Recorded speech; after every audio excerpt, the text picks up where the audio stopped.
Boa noite a todos. Boa noite. Bom dia a todos. Pequeno lapso, costume, né? Que a paz do Mestre Jesus envolva nossos corações hoje e sempre.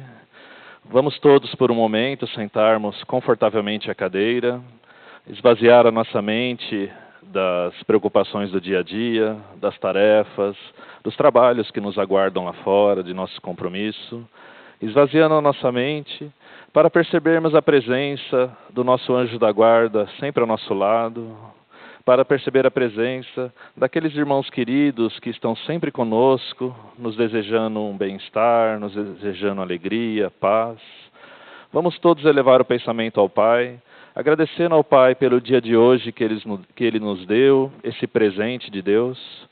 Vamos agradecer ao Pai por nos ter enviado Jesus para administrar a nossa reencarnação, administrar a nossa evolução. Vamos agradecer ao Pai pela nossa casa, pelo nosso alimento, pelo trabalho do dia a dia. Que possamos estar em paz, em harmonia, para termos aqui uma conversa sobre o assunto do Espiritismo e possamos tirar o melhor proveito dela. Que assim seja. Hoje nós vamos falar um pouco a respeito do Carnaval da Visão Espírita, mas antes vamos ler um poema do Castro Alves, que mandou para nós assim: há mistérios peregrinos no mistério dos destinos que nos mandam renascer. Da luz do Criador nascemos, múltiplas vidas vivemos, para a mesma luz volver. Buscamos na humanidade as verdades da verdade, sedentos de paz e amor. E em meio dos mortos-vivos, somos míseros cativos da iniquidade e da dor. É a luta eterna e bendita em que o espírito se agita na trama da evolução. Oficina onde a alma presa forja a luz, forja a grandeza da sublime perfeição. É a gota d'água caindo no arbusto que vai subindo, pleno de seiva e verdor. O fragmento do estrume que se transforma em perfume na corola de uma flor. A flor que terna expirando, cai ao solo fecundando o chão duro que produz, deixando um aroma leve na aragem que passa breve nas madrugadas de luz. É a rija bigorna o malho, pelas fainas do trabalho, a enxada fazendo pão. O escopro dos escultores, transformando a pedra em flores, em carraras de eleição.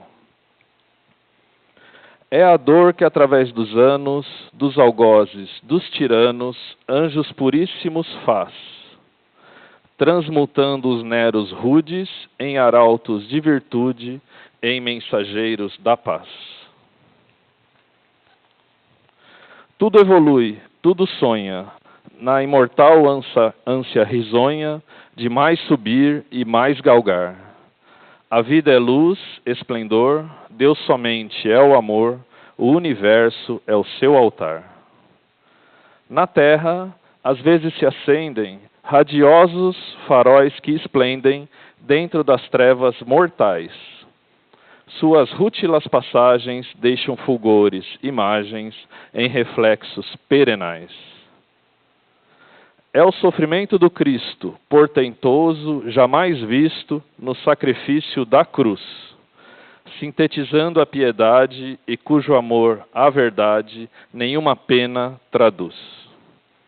É o Sócrates de a cicuta, é o César trazendo a luta, tirânico e lutador. É Celine com sua arte, ou o sabre de Bonaparte, o grande conquistador. É Anchieta dominando, a ensinar, catetizando, o selvagem infeliz. É a lição da humildade, de extremosa caridade, do pobrezinho de Assis. Ó, bendito quem ensina, quem luta, quem ilumina, quem o bem e a luz semeia. Nas fainas do evoluir, terá a aventura que anseia, nas sendas do progredir. Uma excelsa voz ressoa, no universo inteiro ecoa, para a frente caminhai. O amor é a luz que se alcança, tem de fé, tem de esperança, para o infinito marchai. Então nós aqui, reencarnação, reencarnação, estamos marchando para o infinito, como nos traz o Castro Alves através do seu poema. A respeito da palestra de hoje, vivemos dias que para nós espíritas são diferentes, porque nós não entramos na onda do carnaval, ou pensamos que não entramos na onda do carnaval, e não gostamos muito de ir para bagunça, temos uma vida mais tranquila. Esse é o Castro Alves que deixou o poema para nós. Todos nós somos obrigados a passar por esses dias de carnaval, gostemos ou não. Existe uma onda, existe uma obsessão coletiva que invade o nosso país e invade o mundo nessa época, e nós estamos aqui reencarnados, acreditem, vocês estão encarnados ainda, e nós somos obrigados a conviver com isso. São acontecimentos de força maior. Se nós lembrarmos o ano passado, no nosso país, invadiu uma onda de política. E só se falava de política, de política, de política. 2 anos antes, não, ano passado também, no meio do ano, existia aquela obsessão coletiva, que foi mais ou menos no meio do ano, que envolve um objeto redondo, que chuta para lá, chuta para cá, chuta para lá, chuta para cá. E naquela época também só se falava de futebol. E era futebol isso, futebol aquilo outro. Então nós percebemos que nossa sociedade, o nosso coletivo, passa por esses momentos de ondas de obsessão coletiva, de ondas de um assunto que domina a nossa vida, gostando ou não. E como nós sabemos, nós espíritas, estamos inseridos num universo que obedece às leis de Deus. Nós, espíritas, já estamos pacíficos. Existem leis de Deus que organizam essa bagunça, que administram essa bagunça. Quer a gente aceite ou não, quer a gente vá a favor delas ou vá contra elas. Uma das leis mais importantes dessa época é a lei de sintonia. Aquilo que eu vibro, aquilo que eu penso, aquilo que eu sou, de alguma forma eu atraio para mim. Então, se eu sou amor, sou caridade, sou paciência, eu atraio para mim amor, caridade e paciência. Se eu sou bagunça, eu atraio bagunça. Se eu sou depravação, eu atraio depravação. Se eu sou violência, eu atraio a violência. Então, no carnaval, existe esse pessoal, nossos irmãos, muitos deles moram dentro da nossa casa, que adoram ir para a bagunça, adoram ir para os inferninhos, como a gente gosta de dizer. E paciência, eles vão, a gente fica. Não gosto mais disso. Talvez 2, 3, 5 vidas atrás eu estava lá na bagunça junto. Nessa reencarnação não gosto mais. E Caetano Veloso imortalizou essa frase dizendo: atrás do trio elétrico só não vai quem já morreu. E para nós espíritas sabemos que não é bem assim que funciona. Atrás do trio elétrico vai mais quem já morreu do que vivo. Porque é um ato de obsessão coletiva e aquilo enche de espírito sintonizado com aquele processo, com aquela bagunça, com aquele oba-oba. Existe uma passagem de Chico Xavier que ele deixou um testemunho, e ele disse que uma vez ele dormiu e desdobraram ele, retiraram o espírito dele no corpo e o levaram numa região do umbral para fazer uma visita. E ele se aproximando daquela região, ele começou a ver uma cena que é muito parecida hoje em dia, lá na região do umbral. E ele foi se aproximando e o barulho foi aumentando, e ele foi se aproximando e o barulho foi aumentando, e ele viu uma multidão de espírito desencarnado aglomerado em volta de um trem elétrico no umbral, fazendo bagunça, pulando e se envolvendo um com os outros.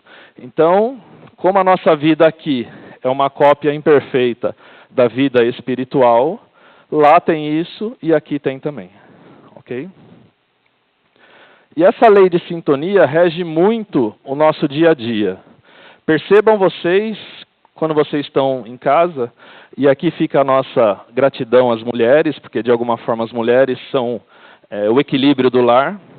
Quando a mulher está irritada, parece que essa irritação contamina o lar inteiro. E todos nós percebemos que não é bom abordar alguns assuntos naquele dia. E espertamente, nós homens deixamos para amanhã ou para a semana que vem, não tem problema nenhum. Já quando a mulher está com o pensamento elevado, feliz da vida, parece que aquele pensamento, aquela felicidade contamina o lar inteiro. E nós temos a sensação que tudo dá certo, que tudo vai bem, que tudo é maravilhoso. Então nós percebemos que essa sintonia mental atrai para o nosso lar o bem, a tranquilidade, a paz, como também atrai a irritação, a briga, a discussão e o problema. Então nós temos que fazer aquela recomendação de Jesus, que para nós espíritas é uma ordem: orai e vigiai, orai e vigiai, orai e vigiai. Nessa época tem aquela outra frasezinha: orai e vigiai para que não caíres em tentação. Orai e vigiai para não caíres em tentação. Porque são muitas as tentações desse dia a dia. Hoje tudo é muito fácil. Você pega esse celular que está no seu bolso, você acessa as lições do Chico Xavier, acessa as palestras do Haroldo, do Divaldo, do Rossando Klinger, do Alberto Almeida, qualquer um que você goste, como você acessa as coisas mais imorais do nosso planeta. Tudo de graça no seu bolso. Então nós temos que orar e vigiar o tempo todo. Um dos livros muito interessantes que serão de base da nossa conversa de hoje é esse, Nas Fronteiras da Loucura, de Manuel Filomeno de Miranda. Esse Manuel Filomeno de Miranda é um espírito que deu um monte de livros através do Divaldo. E ele pode ser comparado no estilo do André Luiz. Ele vai lá, vê o que acontece no plano espiritual, volta e conta pra gente. E a gente nem é fofoqueiro, né? A gente nem gosta de saber dessas coisas. Então qualquer espírito que vai lá, vê as coisas e volta e conta pra gente, a gente já gostou, né? Já é nosso irmão, já é nosso best-seller. Esse livro, Nas Fronteiras das Loucuras, traz algumas coisas importantes para essa lei de sintonia e para esse momento que a gente vive hoje, do Carnaval.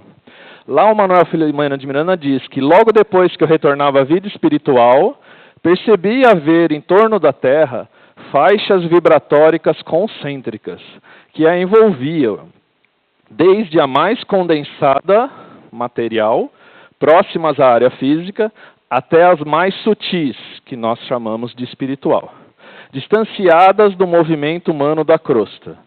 São vitalizadas pelas sucessivas ondas mentais dos habitantes do planeta, que de alguma forma sofrem a condensação perniciosa. Hoje em dia, a vanguarda dos celulares é não enfiar o fiozinho da tomada. Para você recarregar o seu celular, você chega próximo do carregador e uma onda elétrica carrega a bateria do seu celular.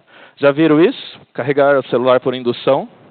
Isso é o exemplo perfeito. Essas ondas perniciosas que circulam o planeta são carregadas pela onda do nosso pensamento. Da mesma forma que aquele carregador joga a energia elétrica no celular, nós encarnados jogamos ao universo as ondas mentais que nós possuímos. Então, se eu estou irritado, eu jogo no universo irritação. Se eu estou bravo, eu jogo no universo a minha braveza. Se eu estou chateado, eu jogo no universo minha chateação. Se eu estou bem equilibrado, raramente, por sinal, eu jogo no universo o bem e o equilíbrio. E isso, de alguma forma, atrai os outros espíritos que estão na mesma faixa. Então, um exemplo clássico. Se eu gosto de bagunça, os meus amigos serão a mocidade do Centro Espírita Amor e Luz. Serão? Os meus amigos serão aqueles que gostam de bagunça. Se eu gosto de futebol, além da conta, os meus amigos serão aqueles que vão em estádio, que gostam de se reunir no bar, ficar vendo TV, gostam de se reunir nos telões da vida para assistir futebol. Eu atraio para o meu dia a dia aquilo que eu vibro. Então, se eu gosto de corte e costura, as minhas amigas, os meus amigos vão ser pessoas envolvidas em corte e costura. Essa é uma lei de Deus, por mais que nós não acreditamos, é uma lei de Deus, está no universo. Então nós temos que ter cuidado com aquilo que a gente vibra, com aquilo que a gente emanda no universo. Todos nós já tivemos a oportunidade de ir na praia e percebemos que a onda do mar ela vem e ela volta, e ela vem e ela volta. E o universo tem algo parecido com isso. Tudo aquilo que eu emano para o universo, de alguma forma vem contra mim. volta para mim mais para frente. Tá? Existe um outro livro que é A Cidade no Além. Esse livro foi a base para todo o cenário do filme Nosso Lar. Essa moça, Ergorina Cunha, ela dormiu, foi levada lá no Nosso Lar para conhecer, voltou e desenhou algumas coisas interessantes.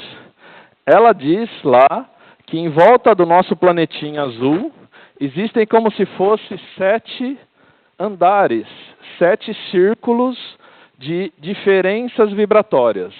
Ela chamou no livro o primeiro círculo de a esfera, que seria o mundo material. Em cima disso, ela foi criando regiões vibratórias diferentes. A segunda esfera, a terceira esfera, a quarta esfera, a quinta, a sexta e sétima. Cada uma dessas esferas tem uma especialidade, tem uma característica única. Tem uma faixa vibratória.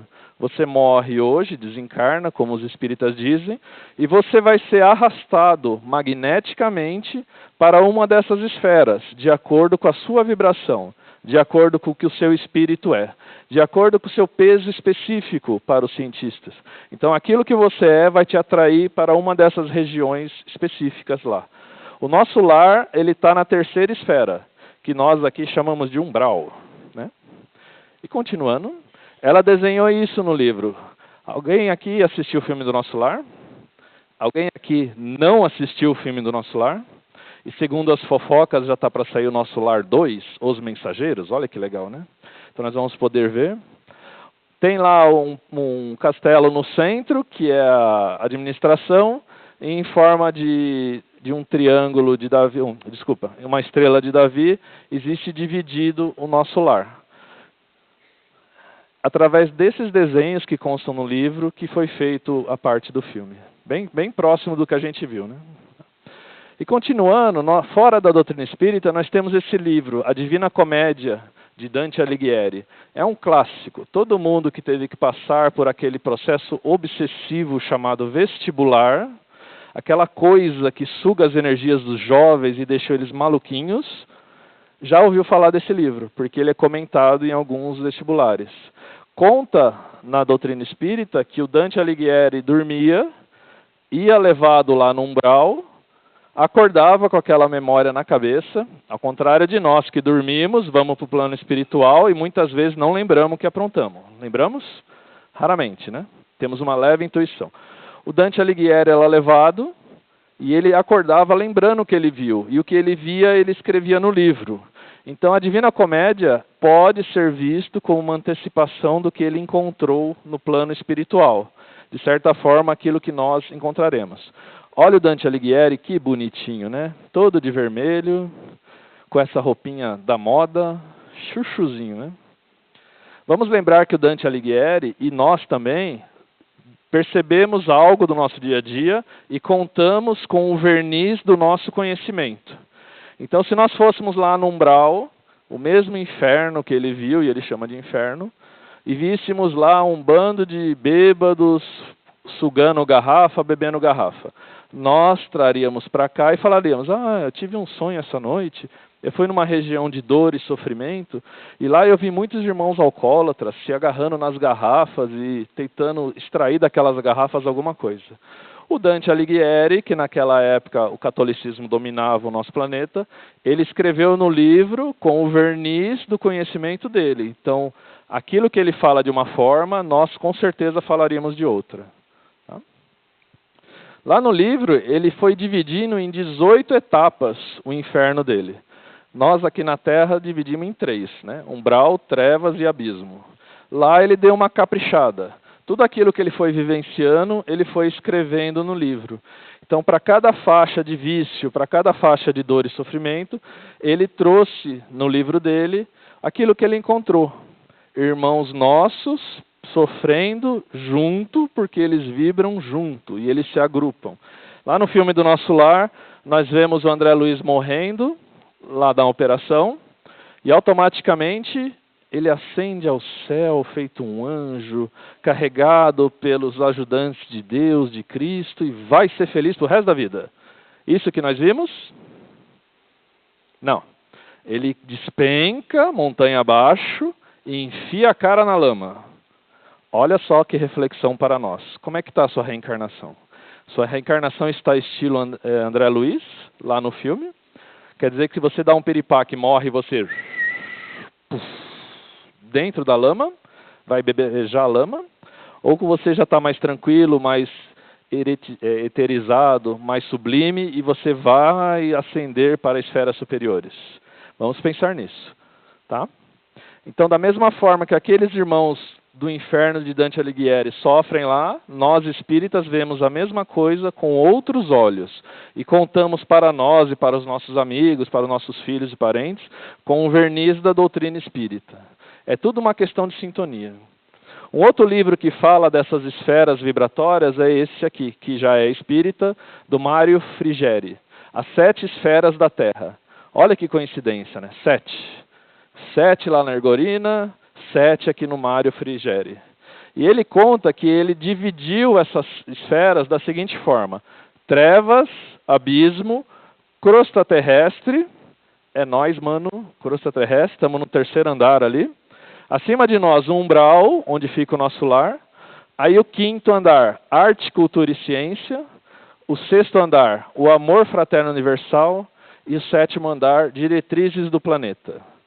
Vamos lembrar uma passagem de Pedro, que ele fala alguma coisa assim: quem sabe no 7º céu, Deus é quem sabe. Então, olha só, Paulo falando no Atos dos Apóstolos a respeito do 7º céu, aonde fica Jesus Cristo, aonde fica as diretrizes do planeta. Para nós aqui encarnados na Terra, seria o andar mais superior que ascenderíamos. Tá? Então percebemos essas ligações entre o que é espírita e o que não é espírita, na forma que a Ergorina contou no livro dela, na forma que o Mário Frigeri conta no livro dele. Percebemos que é mais ou menos isso que encontraremos lá fora. E voltando lá, nesse livro, Nas Fronteiras da Loucura, também do Manuel Filomeno de Miranda, temos mais um trechinho que serve à nossa reflexão. A grande concentração mental de milhões de pessoas na fúria carnavalesca, sexta, sábado, domingo, hoje, né? Amanhã, depois de amanhã e depois de amanhã. Alguns, né? Um sábado antes até um sábado depois. Para nós, graças a Deus, acaba quarta-feira. Irradiações dos que participam ativamente, enlouquecidos, e dos que, por qualquer razão, se sentiam impedidos, afetava para pior a imensa área das trevas, ao tempo que estas influenciavam os seus mantenedores. Então essa bagunça mental dessa época, de alguma forma, desce ao abismo, desce às trevas, energiza os espíritos que estão lá, enche ele de luz, da mesma forma que o celular que se aproxima lá do carregador, ele se carrega e ele funciona. Essa energia mental nossa, encarnada, vai lá para eles, enche eles de energia para que eles venham para a bagunça, venham influenciar os seus afins, venham influenciar nós que temos ligações com eles. Nós tivemos milenares reencarnações, muitas e muitas. Existe uma teoria que nós já tivemos 500 mil anos passados do que saímos do reino animal e entramos no reino hominal. Lá no comecinho, macacão, né? Orangotango, Peter Campos Erectus, Homem das Cavernas e até chegar hoje. 500 mil anos. Se a gente colocar uma vida a cada 100 anos, são 5 mil vidas. Você já teve 5 mil nomes. A agendinha do seu celular não tem 5 mil nomes, tem? Você já teve 5 mil nomes. É coisa pra caramba. Então esses irmãos que estão lá, com as suas irradiações dos que participam ativamente, enlouquecidos, fazem parte do nosso dia a dia. São irmãos nossos, são pessoas que conviveram conosco, são pessoas que nos ajudaram a fazer coisas erradas, são pessoas que nos ajudaram a progredir e a crescer e fazer coisas certas. Temos com eles uns vínculos, da mesma forma que os espíritos superiores a nós têm como nós alguns vínculos. Um vai puxando o outro. Tá? Nesse livro Entre os Dois Mundos, também no Manuel Filomeno de Miranda, ele contribui algo assim, num capítulo chamado Obsessões Coletivas.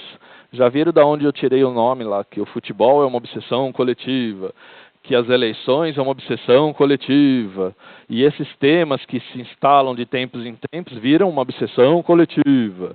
Nesse período de carnaval, instalam-se lamentáveis obsessões coletivas que entorpecem multidões, dizimam a existência, alucinam valiosos indivíduos que se vinculam. Lembra na época do tsunami, o primeiro tsunami que atingiu lá o sudeste da Ásia e matou um monte de gente, e daí foi o primeiro de uma série que talvez depois daquele começou a vir um aí a cada 2, 3 anos, vem um tsunami e mata meia dúzia. Eu ouvi um comentário do Divaldo dizendo que aquela região do planeta é um paraíso da prostituição. Da mesma forma que antes você ia em Sodoma e Gomorra e valia tudo, da mesma forma que o Paulo de Tarso escreveu aquela carta imortal para a cidade de Corinto, que também dizia que em Corinto valia tudo, tudo. Você chegava na casa da pessoa com dinheiro, valia tudo, você fazia o que quisia.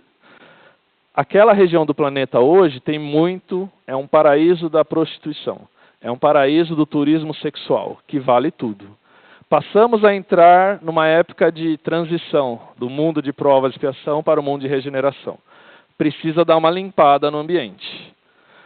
O governador do planeta vai lá, aperta o botãozinho, a gente adora fazer isso, né? Ele vai lá e aperta o botãozinho, tsunami, puf, vai o tsunami, desencarna quem não tem mais jeito, fica moribundo quem está mais ou menos, aqueles que já estão iluminados ou já estão mais fortalecidos vão lá socorrer os outros. Passa um tempo, vamos tirar mais um tanto de gente desse planeta que não tem jeito. Vai o governador, aperta o botão, terremoto, puf. Sai terremoto no Haiti, desencarna uma porrada de gente. Vai o socorrista, vai isso, vai aquilo. Dá uma limpada no ambiente. Então, nesse período de carnaval, percebemos isso. Existe um exagero nessa obsessão coletiva trazido por esses espíritos que vêm de lá. Lembrando que esses espíritos vão ter uma última chance de reencarnar para demonstrarem que estão evoluídos o suficiente para continuarem no planeta Terra. Todos nós ouvimos essa teoria, que todos os espíritos vinculados ao planeta Terra terão uma última reencarnação. A última reencarnação de vocês está indo bem? Porque nós somos espíritos vinculados ao planeta Terra. Nós somos espíritos, de alguma forma, como Chico Xavier disse, e falo isso com toda humildade, se você reencarnou na Terra, boa coisa você não é. Algum problema você tem. Palavras de Chico Xavier. Então, como é que está a sua última reencarnação? Como é que está a minha última reencarnação? Se eu aprontar nessa, muito provável eu vou ganhar um passaporte da alegria. Na minha época tinha um Play Center, né? E tinha o passaporte da alegria direto para o exílio, para um outro planeta. Mas, se eu já tiver um mínimo de condição, o meu passaporte do planeta Terra vai ser carimbado e eu continuo reencarnando aqui, continuo por aqui mesmo. Como é que está a nossa última reencarnação, que é a atual? E continuando, nós passamos no nosso dia a dia e temos muitas obsessões que nós não percebemos. Muitas coisas que não servem para nada, mas que nos vinculam a elas de forma dura. Meninas, alguns meninos aí, não disfarcem. O que é aquilo? Aquilo que dá câncer no cérebro. Novela da Globo. Novela da Globo dá câncer no cérebro. Cuidado com isso. Fica longe. Corre. Corre e fecha o olho. E essa porcaria? Essa porcaria também dá câncer no cérebro. Cuidado, hein? Corre. Foge. A hora que você vê isso, fecha o olho e fecha o ouvido. Tá? E outras obsessões coletivas. De todo dia tem isso. Todo dia fala. E existe coisa pior do que você assistir um programa onde as pessoas ficam falando de futebol? Existe coisa mais chata? Tem. Programa de rádio, que não tem a imagem, de pessoas falando de futebol. É uma das coisas piores do nosso dia a dia.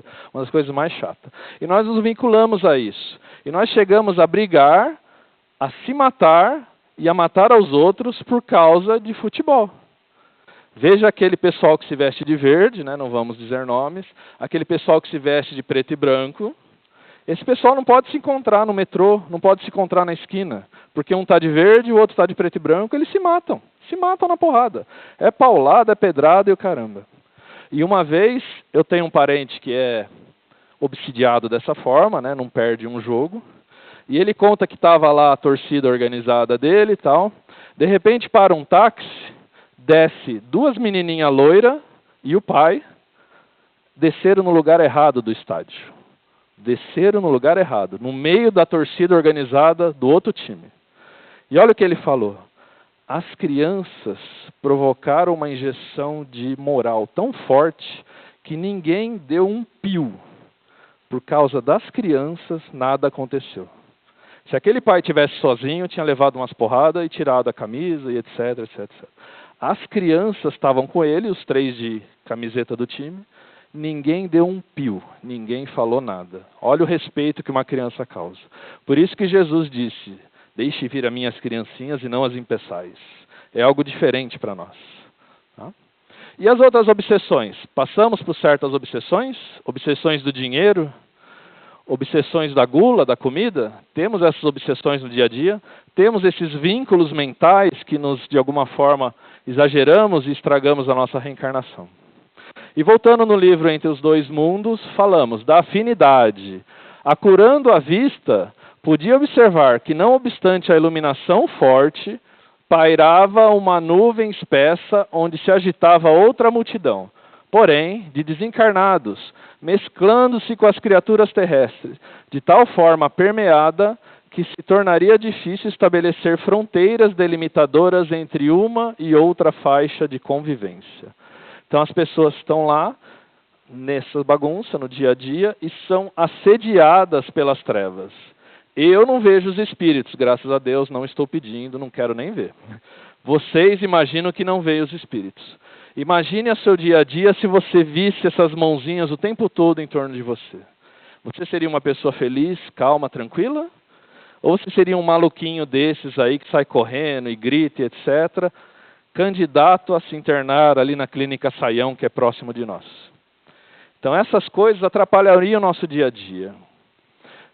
Nesse livro ele continua, voluntárias do sofrimento futuro, tornando insuportável a situação que cada uma dessas vítimas voluntárias do sofrimento futuro, os parasitas espirituais que se lhe acoplam, os obsessores que os dominam, explorando suas energias.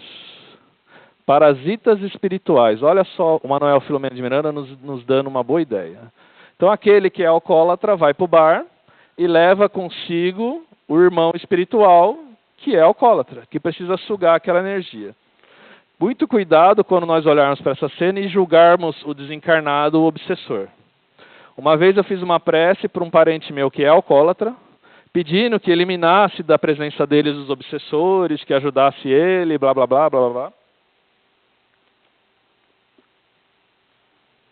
O obsessor veio na mesa mediúnica, e aí na hora aquele orgulho espírita falou, minha prece é demais, né? Trouxe o cara aqui, vou resolver o problema é hoje. O espírito veio, falou o seguinte, pelo amor de Deus me ajuda. Eu quero ir embora, eu quero ir para o plano espiritual superior e tocar minha reencarnação. Mas ele, o encarnado, me arrasta de volta e me leva junto para a bebedeira. Porque ele precisa de mim para sugar a energia do álcool para ele poder beber mais. Pelo amor de Deus, me ajuda. Nesse caso, quem era o escravo e quem era o escravizador? Então, cuidado, a obsessão é algo de 2 vias. O vivo para o vivo tem obsessão, o morto para o morto tem obsessão, o vivo sofrendo do morto e o morto sofrendo do vivo. É uma via de 2 mãos. Atiram suas vítimas aos abismos da luxúria cada vez mais desgastante, do avitamento moral, da violência, a fim de mantê-los no clima próprio, que lhes permite a exploração até a exaustão de todas as suas forças. Falando isso aqui em outras palavras, as pessoas que são alcoólatras não se veem alcoólatras. As pessoas que têm o vício não percebem aquele vício nela. Por quê? Atiram suas vítimas aos abismos da luxúria cada vez mais desgastante, do avitamento moral, da violência, a fim de mantê-los no clima próprio. A obsessão, a presença desses irmãos mantém a pessoa naquele clima, e ele não percebe a obsessão, ele não acredita na obsessão. Tá? Então a gente vai por aí sofrendo a raiva, sofrendo a perseguição daqueles a quem machucamos no passado. E muitas vezes é necessário uma ajuda especializada para que a gente saia desse modelo de pensamento, ou desse clichê mental, como a gente ouve por aí. Tá? Vamos lembrar que lá no começo, lá com Moisés que subiu no morro para pegar as tábuas, deixou o irmão dele lá como comandante do pessoal, correu uma obsessão coletiva e eles fizeram lá a adoração do bezerro de ouro. Talvez uma clássica momento de obsessão coletiva. Todo mundo passou a acreditar no bezerro de ouro, contrário ao ensinamento de Moisés até então. E depois, passada a onda de embriaguez dos sentidos, os rescaldos da festa se apresentarão nos corpos cansados, nas mentes intoxicadas, nas emoções desgovernadas, e os indivíduos despertarão com imensa dificuldade para adaptar-se à vida normal. Se o obsessor fica até o fim, ele causa o desencarne do vivo. E achar um espírito que vincule com ele, que sintonize com ele, não é tão fácil assim. Lembra que para cada vivo tem 3 desencarnados. Então, para um espírito achar o seu obsediado de estimação, é difícil. Então, ele vem, suga a nossa energia, afasta para que a gente recupere. Passamos 1 mês, 2, 6 meses bem, volta para sugar de novo. Tá?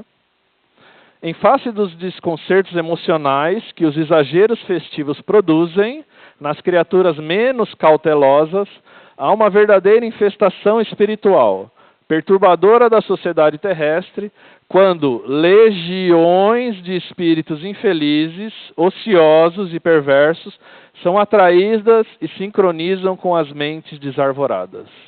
Lembra lá o meu parente encarnado que queria beber e chamava o desencarnado, puxava ele? É exatamente assim. Vai chegar o carnaval, eu vou extravasar, vou desestressar, vou para a bagunça. Eu estou com esse ato puxando lá das esferas inferiores esses espíritos que sintonizam com isso. E vai para a bagunça. E é uma bagunça, né? Uma desorganização, sei lá o quê. Todo mundo lembra desse filme?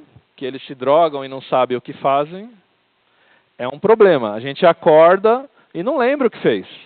Nosso espírito foi dominado. É como se fosse na mesa mediúnica, quando o médium recebe um outro espírito que o domina e ele dá uma comunicação mediúnica. E o médium acorda, passa a mensagem, depois o médium acorda, se restabelece e ele não lembra a mensagem. Todos nós conhecemos isso, uma mediunidade mecânica, que o médium não lembra a mensagem que foi dada. É isso que acontece, você está de tal forma embriagado que você depois não lembra aquilo que você fez, não lembra o que aconteceu. E isso é um problema, porque muitas vezes você faz coisas ridículas que são fotografadas e te atrapalham para o resto da vida. Muitas vezes, né, meninos, nós acreditamos que saímos com a Cleo Pires e, na verdade, saímos com o Cleobaldo Pires. E aí fica essa mancha para o nosso resto da vida, né? Essa beleza. E o que acontece? Quando nós despertamos, nós nos arrependemos, nós ficamos com vergonha, nós falamos nunca mais, etc. E passamos a pedir, pelo amor de Deus, que isso não tenha consequências. Que eu não engravidei ninguém, que ninguém engravidou, que eu não peguei nenhuma doença, que eu não machuquei ninguém, que ninguém me machucou e etc. Vamos lá, desesperados, o que eu fiz, como é que eu fui fazer isso, o que aconteceu?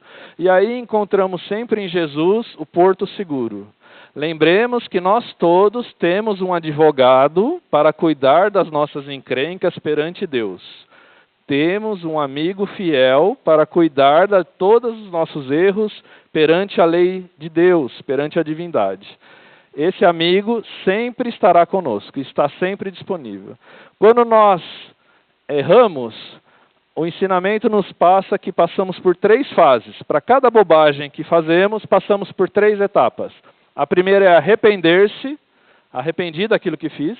Então, o nosso amigo, o nosso irmão, aquele que daríamos o braço para que ele acordasse. Se ele não se arrepende do que faz, ele ainda não entrou no caminho. Já aqueles que se arrependeram, eles vão depois para uma próxima etapa, que é expiar. Aquela bobagem que eu fiz, alguém tem que fazer comigo para que eu sinta na própria pele. Não é karma, não é lei de vingança, nem nada disso. É uma lei educativa. O Espiritismo acredita que a reencarnação é educativa. Então, se eu causei a falência de alguém, eu tenho que passar por uma falência para que eu sinta na pele, para que eu sinta o que é uma falência. E assim eu aprenda que não tenho que mais fazer aquilo. E aí que os espíritos enganam. Se eu causei a falência do João, o João quer causar a minha falência. Aí é vingança. Não precisa. Aquilo que eu jogo no universo, o universo me devolve. Aquilo que eu faço para o universo faz comigo. Então, se eu causei a falência do João, possivelmente eu vou passar pela experiência da falência. E não precisa ser o João. O João acorda e toca a sua vida. E depois de expiar, eu tenho que reparar. Aí vem a reencarnação. E na reencarnação eu vou cruzar o meu caminho com o João e vou ajudar o João a conquistar de volta tudo aquilo que ele tinha. Chico Xavier falava nos seus atendimentos lá, quando as pessoas chegavam e falavam, poxa vida, esse Bolsonaro eu vou aposentar daqui 5 anos, e agora ele vai mexer na regra aí, e eu vou ter que trabalhar até os 65 para aposentar. Chico, me ajuda. Chico, faz alguma coisa. O que eu falo? Palavras de Chico Xavier. Como é bom devolver aquilo que você roubou, né, meu filho? Como é bom você devolver aquilo que você roubou. O Haroldo tem um pensamento que cabe certinho. No planeta Terra existe injustiça, mas não existe injustiçado. Está acontecendo uma injustiça com você, é porque você tem que devolver aquilo de volta. Então, você está sendo roubado de alguma forma pelo governo brasileiro, porque você está há 5 anos para se aposentar, e agora você vai trabalhar até os 65 e ganhar a mesma coisa, correndo o risco dessa troço desmoronar e você não receber nada, né? Tem mais essa alegria no nosso caminho. E aí, você está devolvendo para o coletivo aquele dinheiro que de alguma forma você retirou do coletivo. Como é bom devolver, nas palavras do Chico Xavier. Tá? E continuando, para a gente encerrar, fica aqui a nossa vontade de deixar bem claro. Estou perdido, estou desiludido, não sei o caminho. Sabe, Jesus é o caminho, a verdade e a vida. A forma de Jesus interpretar o dia a dia é a forma que nós temos que aprender. Nós vamos reencarnar e sofrer, até colocarmos o pensamento de Jesus dentro de nós. Até fazermos as coisas do dia a dia da forma que Jesus fazia. Então Jesus é o nosso modelo. Se você não gosta de Jesus, tem alguma certa antipatia, vai no pensamento dele. Veja a forma que ele pensava sobre as coisas. Veja a forma que ele interpretava as coisas do dia a dia. Vamos lembrar da frase de Chico Xavier. Como é bom poder devolver aquilo que você roubou. Ok? Muito obrigado, gente, pelo dia de hoje e um ótimo retorno aos nossos lares.